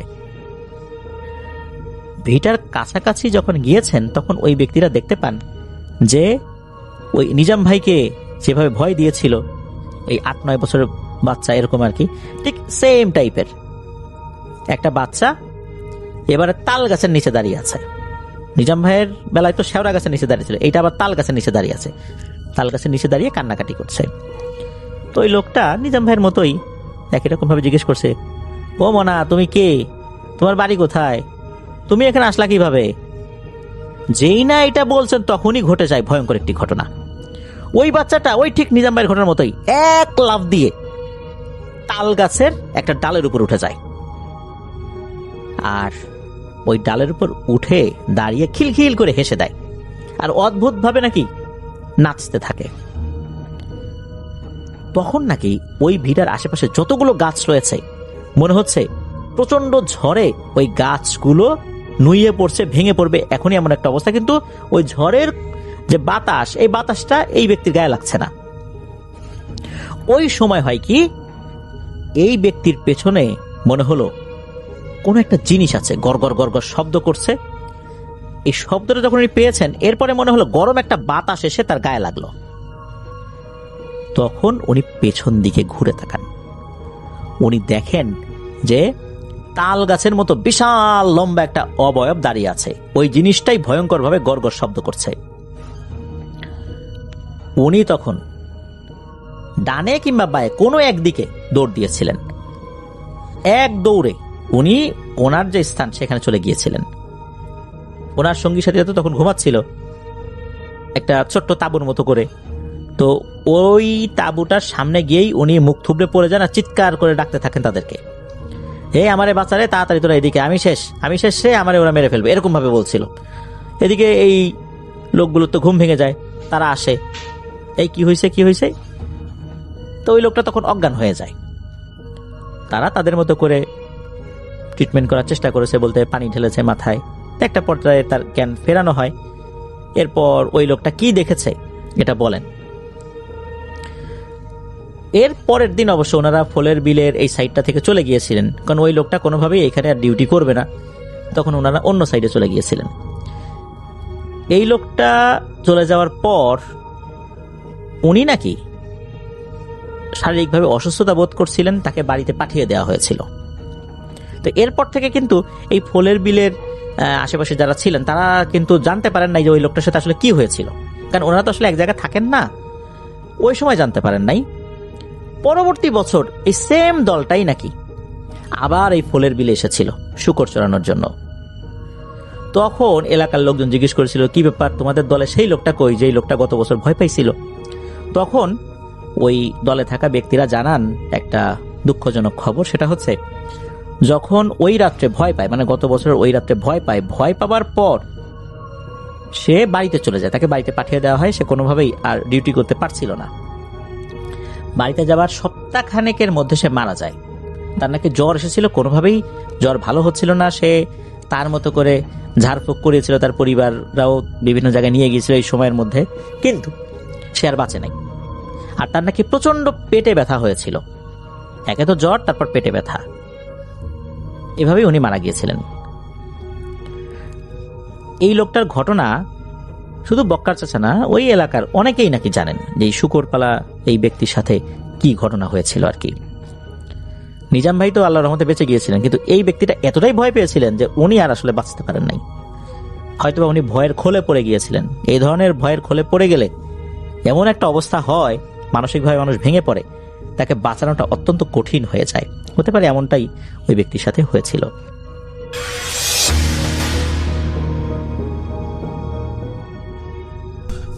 আসসালামু আলাইকুম ভাইয়া, সবাই কেমন আছেন? আশা করি আল্লাহর অশেষ রহমতে সবাই ভালো আছেন।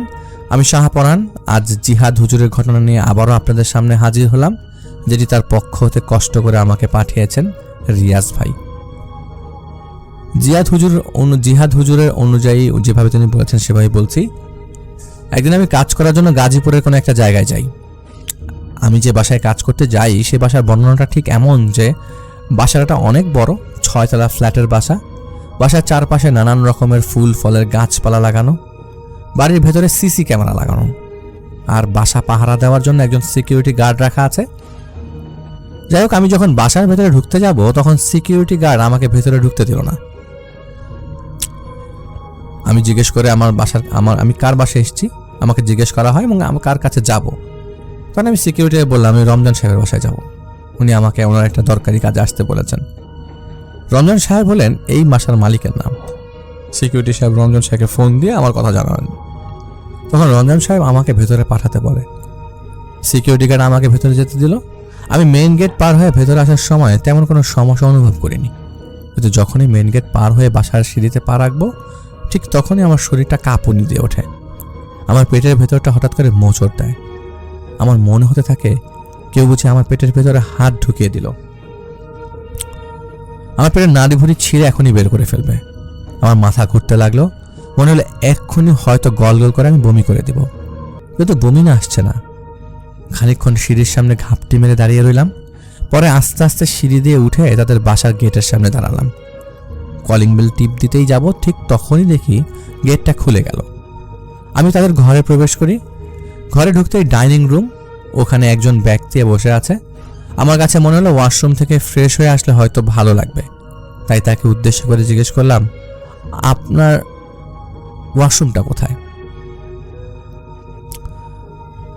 সে দেখিয়ে দিল। আমি ওয়াশরুমের সামনে গেলাম। ওয়াশরুমে ঢোকার সময় দেখলাম ওয়াশরুমটা ভেতর থেকে লক করা।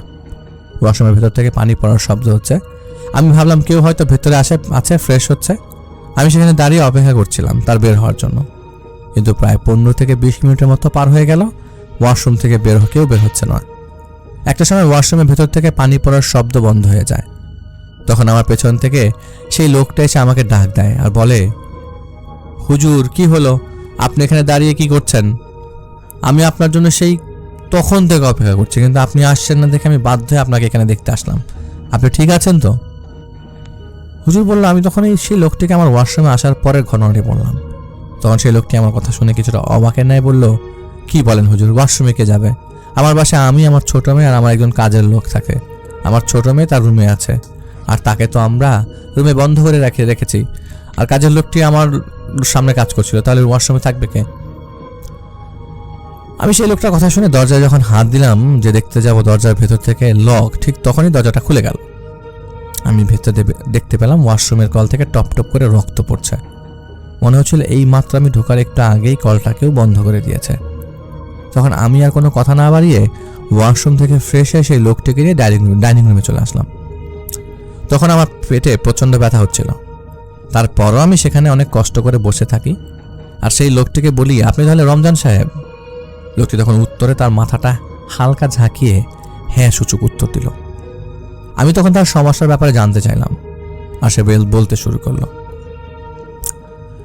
উনি বলছেন, আমার পরিবার বলতে আমি আর আমার 2টা মেয়ে। বড় মেয়ে রিনার বিয়ে হয়েছে 2 বছর হলো, আর ছোট মেয়ে রিমা এবার সে ইন্টার সেকেন্ড ইয়ারে পড়ে। ওদের মা বেশ কিছু বছর আগে মারা গেছে। এখন আমি আর আমার ছোট মেয়ে বাসাতে থাকি আর কাজের লোক আছে। কিছুদিন আগে আমার ছোট মেয়ে রিমা বায়না ধরে যে সে তার বন্ধুদের সাথে কক্সবাজার যাবে। আমি প্রথমে রাজিই হই নাই, পরে ভাবলাম মা মরা মেয়ে একটা আবদার করেছে, তাই বেশি কিছু না বলে এক প্রকার বাধ্য হয়ে রাজি হয়ে যাই। সে তার বান্ধবীদের সাথে কক্সবাজার চলে যায়। 4 দিন পরে রিমা বাড়িতে ফিরে আসে। রিমার সাথে তার একটা বান্ধবীও আসে।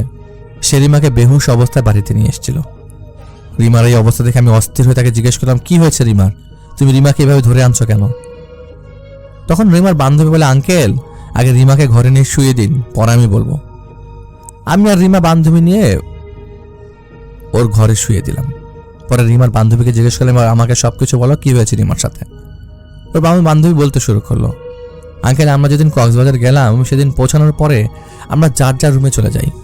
রুমে যাওয়ার পরে সবাই ফ্রেশ হয়ে ঠিক করলাম আজ বেশি দূরে কোথাও যাবো না, কাছাকাছি একটু ঘুরবো। কিন্তু রিমা বলল ওর জার্নি করাতে ওর শরীরটা বেশ ভালো লাগছে, বেশি ভালো লাগছে না, তাই সে এখন কোথাও যাবে না, নিজের ঘরে একটু ঘুমাবে। তাই আমরা রিমাকে সেখানে রেখেই ঘুরতে চলে যাই। ঘোরাঘুরি শেষে আমরা হোটেলে ফিরে এসে দেখি রিমার শীতে কাঁপছে।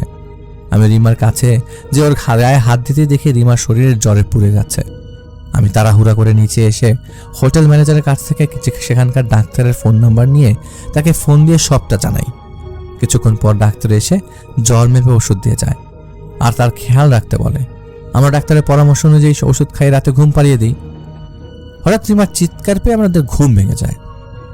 আমরা রিমার কাছে কারণ জানতে চাইলাম। রিমা বলল,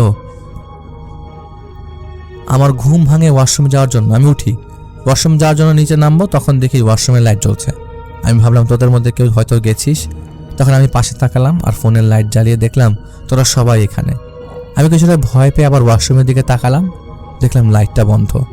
আর একটা মানুষের ছায়া ওয়াশরুমের দিক থেকে বের হয়ে রুমের দরজা ভেদ করে বের হয়ে গেল। আমি সেটা দেখে অনেক বেশি ভয় পেয়ে যাই। ভয় পেয়ে চিৎকার দিয়ে তোদের কাছে জানাই যে তোরা আছিস কিনা। আমরা সেদিন ভাবছিলাম যে জ্বরের কারণে হয়তো সে উল্টাপাল্টা দেখেছে। আমরা সেই দিনের মতো ঘুমিয়ে পড়ি। পরের দিন আঙ্কেল বিকালে আমরা আবারও ঘুরতে যাই। তখন খেয়াল করে রিমা বারবার তার পাশের দিকে তাকাচ্ছে। আমি তার কারণ জানতে চাইলাম, রিমা তুই পাশে তাকাচ্ছিস কেন বারবার? বলে ওই যে দেখ আমাদের সাথে কালো বিড়াল হাঁটছে, দেখতে পাচ্ছিস? আমি তখন রিমার কথা শুনে রিমা যেদিকে দেখাচ্ছিল সেদিকে তাকালাম, কিন্তু আমি আসলে কিছুই দেখতে পাইনি। আমরা তখন রিমাকে বললাম, কি বলিস তুই? কই এখানে তো আমরা কিছু দেখতে পাচ্ছি না, তুই হয়তো মনের ভুলে দেখছিস। তারপরে আমরা ঘুরতে ঘুরতে সন্ধ্যার পরে হোটেলে ফিরে আসি। রাতের খাবার খেয়ে আমরা ঘুমিয়ে পড়ি। হঠাৎ করে আমার ঘুম ভেঙে যায় কারো ফিস ফিস করে কথা বলার শব্দে। আমি জেগে দেখি রিমা জানালা দিয়ে কারোর সাথে কথা বলছে আর হাসছে। আমি রিমাকে ডাক দিতে রিমা হক চকিয়ে যায়, সাথে সাথে জানালা লাগিয়ে দিয়ে খাটে এসে বসে পড়ে। তখন আমি রিমাকে বললাম, কি রে তুই কার সাথে কথা বলছিলি? তখন রিমা বলল, আর বলিস না রে, হৃদয় আসছিল এখানে, আর আমি তার সাথেই কথা বলছিলাম। রিমার এই কথা শুনে আমার আকাশ থেকে পড়ার মতো অবস্থা। হৃদয় এখানে আসবে কোথা থেকে? আর মানলাম আসছে, তাহলে জানালা দিয়ে কথা বললো কিভাবে? আমাদের হোটেলের রুম 4 তলায়, এই 4 তলা জানালা দিয়ে একজন মানুষের পক্ষে কিভাবে উঠে এসে কথা বলা সম্ভব? সেদিনের মতো আর কোনো কথা না বাড়ে রিমাকে ঘুমাতে বলে আমরাও ঘুমিয়ে পড়ি। পরের দিন আমরা রাতে ঘুমিয়ে পড়ি। হঠাৎ আমাদের সবার ঘুম ভেঙে যায় দরজা খোলার শব্দে। জেগে দেখি রিমা দরজা খুলে বাইরে চলে যাচ্ছে। রিমাকে ধরে আনার চেষ্টা করি, কিন্তু কিছুতেই ও ঘরে আসছিল না। পরে কোনো রকম এনে ওকে জিজ্ঞেস করি, কিরে কোথায় যাচ্ছিলি? রিমা বলে, আমি ঘুমিয়েছিলাম। তখন ইমা এসে আমাকে ডাক দেয় আর বলে, চল বাইরে যাই, একটু ঘুরে আসি। তাছাড়া আজকের বাইরের দৃশ্যটা অনেক সুন্দর। আমি ইমার কথা মতো বাইরে যেতে লাগি, আর তোরা আমাকে ধরে ফেললি। আমাকে ধরার সাথে সাথে ইমা অদৃশ্য হয়ে গেল। এবার আমার ইমার কথা শুনে অবাক হয়ে যায়, কারণ ইমা তো তখন আমাদের সবার সাথে ঘুমিয়েছিল। তখন আমরা বুঝতে পারি এটা সাধারণ কোনো সমস্যা না। এর পরদিন সকালে আমরা সেখানকার একজন স্থানীয় হুজুরের কাছে যাই আর রিমার সাথে ঘটনা খুলে বলি। হুজুর সবটা শুনে পানি পড়া দেয়। পানি পড়া খাওয়ার পর থেকে রিমা সেদিন থেকে সুস্থ ছিল, আর কোনো সমস্যা হয়নি। তো আমরা যেদিন চলে আসবো সেদিন আসার সময় আমরা বাসে উঠি, আর বাসে ওঠার পর থেকে রিমা বলছিল, তোরা কোনো গন্ধ পাচ্ছিস? তখন আমরা বললাম, না, কোথা থেকে গন্ধ পাবো? তারপরে বাস ছেড়ে দেয়, রিমা বমি করতে শুরু করে। বমি করতে করতে রিমা একটা সময় ক্লান্ত হয়ে পড়ে যায়, যার জন্য আমরা রিমাকে বাসায় ধরে নিয়ে আসি। আপনি যদি পারেন ভালো কোনো আলেম এখানে রিমাকে দেখান।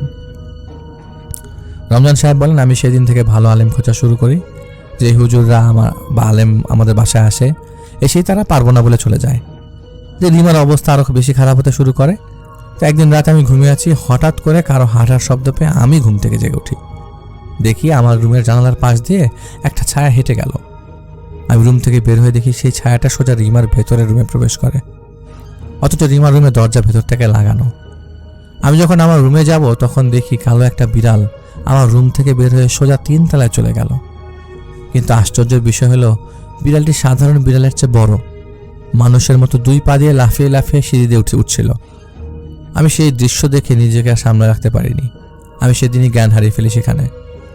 পরদিন আমার জ্ঞান ফিরলে আমি জানতে পারি আমার কাজের লোক আমাকে যখন ডাকতে আমার ঘরে যায় তখন নাকি আমি ঘরে ছিলাম না। পরে সে খুঁজতে পায় হচ্ছে রিমার ঘরের সামনে। আমি সেখানে জ্ঞান হারিয়ে পড়েছিলাম। আরেকদিন রাতে আমি ওয়াশরুমে যাওয়ার জন্য বের হই, তখন দেখি কিচেনে লাইট জ্বলছে। আমি কিচেনে যাই, সেখানে গিয়ে দেখি রিমা ফ্রিজ থেকে মাংস চিবিয়ে খাচ্ছে। আমি রিমাকে টান দিতেই রিমা আমাকে ধাক্কা মেরে ফেলে দেয় আর আমার বুকের উপর চেপে বসে। আমাকে বলে যে, তুই কি আমাকে খেতে দিচ্ছিস না কেন? আমার খাওয়া নষ্ট করছিস। আমি তোর মেয়ের কলিজা খাবো। তোদের মতো জানোয়ারের কলিজা খেতে স্বাদ বেশি। অনেকদিন ধরে মানুষের কলিজা খাওয়া হয় না। এ বলে রিমা আমার উপর থেকে নেমে যায়। আমি সেখান থেকে উঠতে যাব, কিন্তু শক্তি পাচ্ছিলাম না। রিমা হাতে ছুরি নিয়ে আমার দিকে তখন এগিয়ে আসছিল। এমন সময় ফজরের আজান দিয়ে দেয় আল্লাহর রহমতে, আর রিমা সেখানেই জ্ঞান হারিয়ে পড়ে যায়। জ্ঞান আসার পর রিমাকে জিজ্ঞাসা করা হলে বলে ও কিছুই জানে না। পরের দিন রাতে আমরা ঘুমিয়েছিলাম, তখন আমি ঘুমের মাঝে দেখছিলাম রিমার ঘর থেকে একটা কালো বিড়াল বেরিয়ে আসলো। আস্তে আস্তে সেই বিড়ালটা একটা কালো অবয়ব রূপ ধারণ করে আর আমার রুমের ভেতর প্রবেশ করে। আমাকে উদ্দেশ্য করে বলে যে তুই যতই চেষ্টা করিস আমাকে এখান থেকে সরাতে পারবি না, আমি যেটা চাই আমি সেটা নিয়ে যাই, তোর মেয়েকে নিয়ে যাব। আমি সেই অবয়বটাকে জিজ্ঞেস করি কি এমন করেছে আমার জন্য যে আমার আর আমার মেয়ের ক্ষতি করতে চাচ্ছেন? আল্লাহর দোহাই লাগে আমাদের ছেড়ে দেন, আমাদের যদি কোনো ভুল হয়ে থাকে আমাদের মাফ করেন। তখন সেই অবয়বটা অট্ট হাসিতে ফেটে পড়ে আর আমার ঘুম ভেঙে যায় এবং সে অবয়বটা অদৃশ্য হয়ে যায়। এখন হুজুর দেখেন আপনি চেষ্টা করেন কিছু করতে পারেন কিনা। যেহেতু বলছেন যে আমি রমজান সাহেবের কথা শুনে বললাম আচ্ছা ভাই আপনার সব কথা শুনলাম আর আমার শরীরটা আজকে এমনিতেও ভালো না, আমি কাল আসবো, এই পর্যন্ত আপনাদের কিছু আমল দিয়ে যাই, সেগুলো করতে থাকেন, দেখা যাক ইনশাল্লাহ। তো রমজান সাহেব আমাকে রাতে খেয়ে আসতে বললো, কিন্তু তখন আমার পেটের ব্যথা আরও বেড়েই যাচ্ছিল। তা আমি আর দেরি না করে সেখান থেকে বের হয়ে যাই। রাস্তায় বের হয়ে কোনো গাড়িও পাচ্ছিলাম না, এদিকে আমার পেটের ব্যথা বের হয়ে যাওয়ার কারণে আমি হাঁটতেও পারছি না। তখন দেখতে পেলাম রাস্তার এক পাশে একটা বেঞ্চ বসানো আছে, গাড়ি না পায় আমি সেখানে যেয়ে বসি। আমার মাথাটা তখন ঝিমঝিম করছিল, পেটের ভেতর থেকে সব উল্টে পাল্টে যাচ্ছে, কেমন জানি চারপাশ অন্ধকার হতে শুরু করলো। তারপরে আমার আর কিছু মনে নেই, ফজরের আজানের সময় শুনতে পেলাম আমার বাবার কণ্ঠ, আমার নাম ধরে ডাকছে, জিহাদ, এই জিহাদ ঘুম থেকে ওঠ, বাবা মাদ্রাসায় যেতে হবে। আমি দেখলাম আমি আমার শৈশবকালে চলে এসেছি। আমি ঘুম থেকে উঠে ফ্রেশ হয়ে কাজা নিয়ে বের হলাম। আমার মা আমাকে পটলাই করে মুড়ি আর গুড় দিল, আমি সেটা নিয়ে মাদ্রাসায় গেলাম। মাদ্রাসায় যে দেখতে পেলাম আমার সেই মাদ্রাসায় পড়ানো আমার পছন্দের সেই হুজুরের চেহারা, যিনি মাদ্রাসার সকল ছাত্রদের পড়াচ্ছেন। মাদ্রাসা ছুটি হলো, আমি বাসায় চলে আসলাম। তারপরে আমি চলে গেলাম আমাদের সেই শৈশবের খেলার জায়গা, সেই বট গাছের নিচে। সেখানে গিয়ে আমি বসে আছি, হঠাৎ আমার চারপাশ থেকে ভেসে আসতে থাকে গাড়ির হর্নের শব্দ, যার শব্দ আমার কানে এসে বাজে। হঠাৎ আমার সব কিছু অন্ধকার হয়ে যায়, আমি আমার কাঁধে কারো হাতের স্পর্শ অনুভব করি, আমার চারপাশের পরিবেশ পাল্টাতে থাকে। আমি দেখতে পাই আমি সেই রাস্তার পাশের বেঞ্চে বসে আছি আর আমার পাশে দাঁড়িয়ে আছে আমার সেই ভাইজিন। তখন সে আমাকে বলে, শয়তান তোমার সাথে মায়ার খেলা খেলছে, মায়ায় জালে আটকে পড়লে চলবে না, এখন বাসায় যাও, আমি তোমার সাথে পরে কথা বলবো। আমি বাসায় ফিরে আসলাম, সারাদিন একটু ক্লান্তি ভাব লাগছিল। রাতে সেই ভাই আসলো, ভাইজিন আসলো। তখন আমি বললাম আমি তো অসুস্থ হয়ে পড়েছি, হয়তো রমজান সাহেবের এই কাজ করতে পারবো না।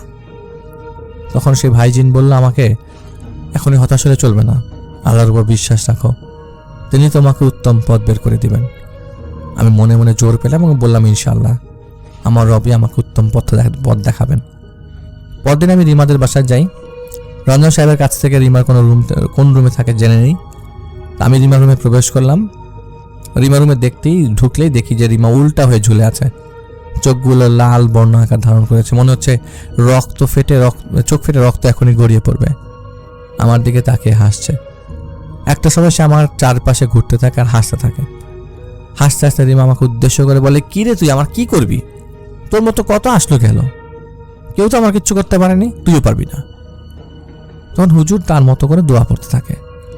দোয়া পরে যখনই রিমার মাথায় হাত দিতে যাবে ঠিক তখনই রিমা একটা জোরে ধাক্কা দিল আমাকে। আমি ছিটকে যে দেয়ালের সাথে বাড়ি খেলাম। কোনোরকম উঠে বসলাম, সামনের দিকে তাকালাম, দেখলাম রিমার শরীর থেকে সে অবয়বটা বের হয়ে গেছে, জানালা দিয়ে লাফিয়ে চলে গেল। আমি আমার পাশে তাকালাম, দেখলাম আমার পাশে দাঁড়িয়ে আছে সেই ভাইজিন। আমি কোনো মতে দাঁড়ালাম। পরে ভাইজিন বললো যে আচ্ছা চলো আজ এখানে তোমার কোনো কাজ নাই, যা করার করে দিয়েছি। আমি বাসায় যাওয়ার জন্য বের হই আর রমজান সাহেবকে বলি আমি আবার পরে আসব। আমি বাসা থেকে বের হলাম। বাসায় যাওয়ার সময় রাস্তার পাশ দিয়ে হেঁটে যাচ্ছিলাম। হঠাৎ আমার মনে হচ্ছিল আমার পাশাপাশি আরও কেউ হাঁটছে। আমি পাশে তাকালাম, দেখলাম একটা সাদা বিড়াল দৌড়ে পালাচ্ছে আর একটা কালো অবয়ব সে বিড়ালকে ধরার জন্য দৌড়াচ্ছে। একটা সময় অবয়বটা বিড়ালকে ধরে ফেলে এবং এক টানে ছিঁড়ে দুই ভাগ করে ফেলে। আমি অনেকটা ভয় পেয়ে যাই, সেখানে দাঁড়িয়ে পড়ি। তখন আমার ভাইজিন আমার কাঁধে হাত রেখে বলে, এগুলো সব শয়তানের মায়া, ওদিকে তাকাতে হয় না, ও তোমার ক্ষতি করতে চায়, ওর যা ইচ্ছা হয় তাই করুক, তুমি সেগুলো এড়িয়ে যাও এবং আল্লাহর উপর ভরসা করে বাসায় ফেরো। আমি আল্লাহর রহমতে বাসায় চলে আসি। রাতে আবার ভাইজিন আসলো। আমি তাকে জিজ্ঞেস করি, আচ্ছা রমজান সাহেবের বাড়িতে যেই শয়তান আছে তারা কেন তাদের পেছনে পড়েছে, কেন তাদের ক্ষতি করতে যাচ্ছে? তখন তিনি বলেন, ওদের বাসায় সাধারণত কোনো শয়তান আসেনি, ওখানে যে শয়তান আছে সে একটা আদমখোর। আমি তখন জানতে চাইলাম এই আদমখোর এখানে আসলো কিভাবে। তখন ভাইজিন বলে যে সে আদমখোর এখানে নিজ ইচ্ছায় আসেনি, তাকে পাঠানো হয়েছে রিমা আর তার বাবার ক্ষতি করার জন্য। তাদেরকে জাদু করা হয়েছে। রমজান সাহেবের বাসার পেছনে একটা পুরানো কবর আছে, সেই কবরের ভেতরে একটা তাবিজ গেড়ে রাখা আছে। সেগুলো ফজরের আগেই, আজকের ফজরের আগেই নষ্ট করতে হবে। আমি তখন বললাম আমি কি একা কাজ করতে পারবো? তখন ভাইজিন বলে ভয় কেন পাও, আল্লাহ তাআলা তো তোমার সাথেই আছেন, ইনশাআল্লাহ তুমি পারবে, ভয় পেও না। আর হ্যাঁ, কাজে যাওয়ার আগে ভালো করে পাক পবিত্র হয়ে তাহাজ্জুদ নামাজ আদায় করে তারপর সেখানে যাবে। আমি রমজান সাহেবের বাসার কাছে তোমার জন্য অপেক্ষা করব। আমি তাহাজ্জুদ নামাজ আদায় করলাম, সেখানে যাওয়ার জন্য রওনা দিলাম। আমি হাঁটছি সেই রাস্তার পাশ দিয়ে, হঠাৎ আমার কানে ধপ করে কিছু পড়ার শব্দ আসে। আমি পাশে তাকালাম, তখন আমি দেখতে পাই আমার পাশে যেই ফাঁকা মাঠ আছে সেই মাঠের ভেতরে কেউ একজন দৌড়ে পালাচ্ছে, আর তার পেছনে কালো 3 জন অবয়ব হাতে ধারালো রামদা নিয়ে তাড়া করছে। সেই লোকটি যান বাঁচানোর জন্য প্রাণপণে দৌড়াচ্ছে, কিন্তু একটা সময় সেই অবয়বগুলো সেই লোকটাকে ধরে ফেলল। 2 জন অবয়ব সেই লোকটিকে মাঠের মধ্যে শুইয়ে দিল। একজনের হাত আরেকজন পা শক্ত করে মাটির মধ্যে চেপে ধরল। আরেকজন অবয়ব সেই লোকটির মাথা এক কোপে আলাদা করে ফেলল, ঠিক যেভাবে পাঠা বলি দেয়। সেই লোকটির গলার গলা দিয়ে ফিঙ্কি দিয়ে রক্ত বেরিয়ে পড়ছে। লোকটি সেখানে বলির পাঠার মতো দাপড়াতে দাপড়াতে মারা গেল। তারপরেও সে অবয়বগুলো থামেনি। একজন অবয়ব সেই নিথর দেহের উপর বসে একটানে বুকটা ছিঁড়ে ফেলল, হাত বুকের ভেতরে ঢুকিয়ে দিয়ে কলিজাটা টান দিয়ে বের করে ফেলল। 3 জন অবয়ব মিলে পাগলা কুকুরের মতো কলিজাটা ছিঁড়ে ছিঁড়ে খেল। আমি তখন সেখান থেকে সামনের দিকে হাঁটতে শুরু করি। হাঁটতে হাঁটতে একটা সময় আমি সেই রমজান সাহেবের বাড়ির সামনে পৌঁছাই। সেখানে যে আমি ভাইজিনকে সবকিছু বললাম। তখন সেই ভাইজিন আমাকে বলল, এই সব তোমাকে দেখানো হয়েছে তুমি যাতে ভয় পেয়ে যায়, কাজ থেকে দূরে সরে যাও। এখন যা ঘটেছে সেটার কথা বাদ দাও, তাড়াতাড়ি কাজটা শেষ করো, এখান থেকে যেতে হবে, হাতে সময় বেশি নাই। আমি ভাইজিনের কথা মতো সেই কবরের কাছে যাই, কবর খোঁড়া শুরু করি। যখন কবর খোঁড়া শুরু করলাম, ঠিক তখন আমার চারপাশে হাজার হাজার শেয়াল কান্না শুরু করলো, আর্তনাদের কান্না। আমার কবর খোঁড়া প্রায় শেষ। তখন কেউ একজন গম্ভীর গলায় আমার উদ্দেশ্য করে বলতে লাগলো, জিহাদ, এই কাজটা করিস না, তোর সাথে তো আমার কোনো শত্রুতা নাই, তাহলে কেন তুই আমার সাথে শত্রুতা করছিস? চলে যা এখান থেকে, আমার দলে যোগ দে, আমি তোকে অনেক শক্তি দেব, অনেক ক্ষমতার অধিকারী করে দেব। আমি তো তার কোনো কথায় কান না দিয়ে কবর খোঁড়া শেষ করলাম। সেই কবরের ভেতর থেকে সেই তাবিজগুলো বের করে নিয়ে আসলাম। তখন আমার চারপাশ থেকে মনে হচ্ছিল হাজারো মানুষ দৌড়ে পালাচ্ছে। আমি সামনের দিকে তাকালাম, দেখলাম ভাইজিন আমাকে তাড়াতাড়ি সেখান থেকে বের হয়ে যাওয়ার জন্য ইশারা করছে। আমি তার কাছে গেলাম। তখন ভাইজিন আমাকে বলে, সেই তাবিজগুলো আগুনে পুড়িয়ে দাও। আমি তাবিজগুলো পুড়িয়ে ফেললাম। তখন ভাইজিন বলে, রিমা এখন বিপদমুক্ত। তারপরে সেই ভাইজিন আমাকে বলে, তুমি কাল রমজান সাহেবের বাসায় যেয়ে বলবে রিমার উপর তাবিজ করা হয়েছিল, আর সেই তাবিজ করেছে রিমার আপন বড় বোন, যাতে রিমা তার বাবা মারা গেলে সকল সম্পত্তি সেটা তার নামে হয়ে যায়। দুঃখ হয় এদের জন্য যারা আপন সম্পর্কের সাথে বেঈমানি করে। এদের জন্য আল্লাহর পক্ষ থেকে ভয়াবহ শাস্তির ব্যবস্থা আছে। আল্লাহ আমাদের সকলকে মাফ করুক, সকলকে সঠিক বুঝ হওয়ার তৌফিক দিক।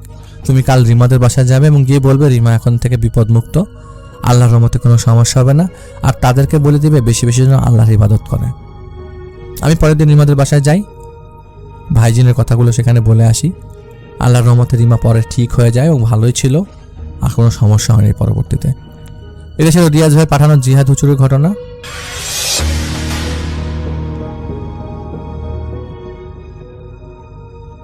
ঘটনাটি পাঠিয়েছে মইনুল হক। তিনি যেভাবে লিখেছেন আমি ঠিক সেভাবেই পড়ে শোনাচ্ছি। আমার মা বাবার বিয়ের পর বাবার কিনে রাখা 1 খণ্ড জমিতে ঘর বানিয়ে থাকতে শুরু করলো। আর আমাদের বাড়িটা ছিল একেবারে জনমানব শূন্য এক এলাকায়, যার চারপাশে ছিল খুব বেশি পরিমাণে গাছগাছালি, মূলত বাঁশবন ছিল বেশি। তো আব্বু ব্যবসার কাজে বেশিরভাগ সময় বাইরে থাকতেন, বাড়িতে আসতেন না। আমার মা একাই ওরকম জঙ্গলে ঘেরা একটা বাড়িতে থাকতো। একদিন মা জমির এক কোণে একটা কবর দেখতে পেল, অনেকদিন আগের একটা কবর। তো মা অনেক ভয় পেয়ে গেল। আব্বুকে মা এই ব্যাপারে জিজ্ঞেস করাতে আব্বু বলল, ভয় পাওয়ার দরকার নেই, কবরের ওই লোকটা অনেক ভালো মানুষ ছিলেন, পরহেজগার একজন মানুষ ছিলেন তিনি। তো একদিন মা ওই কবরের পাশে গেলেন, গিয়ে কবরের চারপাশে খুব সুন্দর করে পরিষ্কার করে ফুলের গাছ লাগিয়ে দিলেন, যেন অসাবধানতাবশত কবরটা কোনোভাবে অবমাননা না করা হয়। সেদিন রাতে মা স্বপ্ন দেখলেন একজন সাদা লম্বা দাড়িওয়ালা জুব্বা পরা একজন লোক মাকে বলছে, মা তোমার ভয় নেই, সাহস রাখো, আল্লাহর রহমতে কোনো বিপদ তোমাকে স্পর্শ করতে পারবে না। এরপর থেকে মা কেমন যেন সাহস বেড়ে গেল। মা মাঝে মাঝেই বাড়ির পাশে পুকুরের পানির ওপর ওই লোকটাকে নামাজ পড়তে দেখতেন।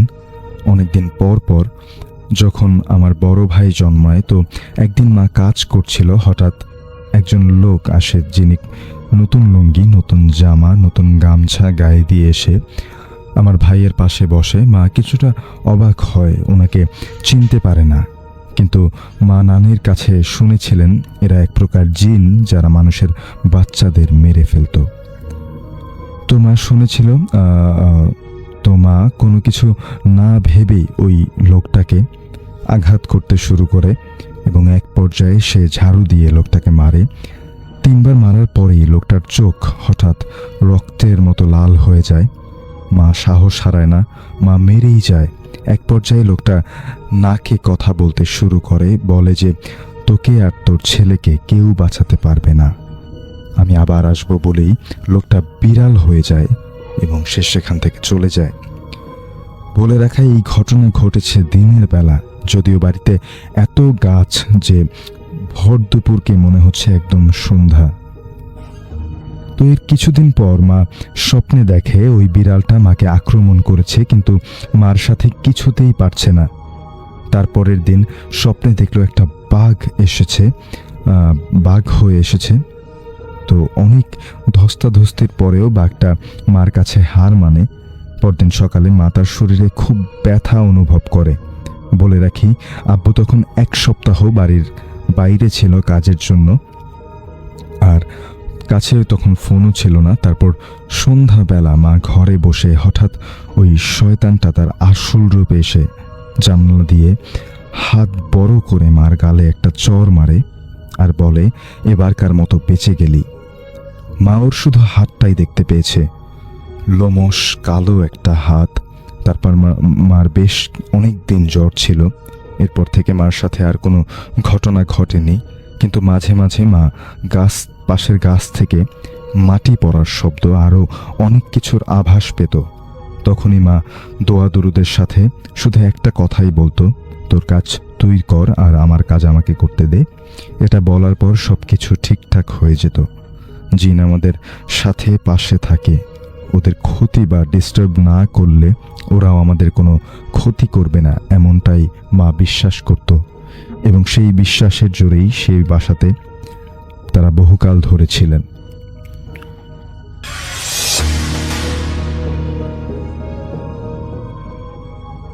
আসসালামু আলাইকুম রাসেল ভাই, আশা করি আপনি ভালো আছেন। আমি জানি আপনি সবসময় ভালোর দলেই থাকেন। আমার নাম মোহাম্মদ রাজু মিয়া, আমার বাড়ি রংপুর বিভাগ, লালমনিরহাট জেলা, আদিতমারি থানা। ঘটনাটি ঘটেছে আমার পাশের একটি গ্রামে।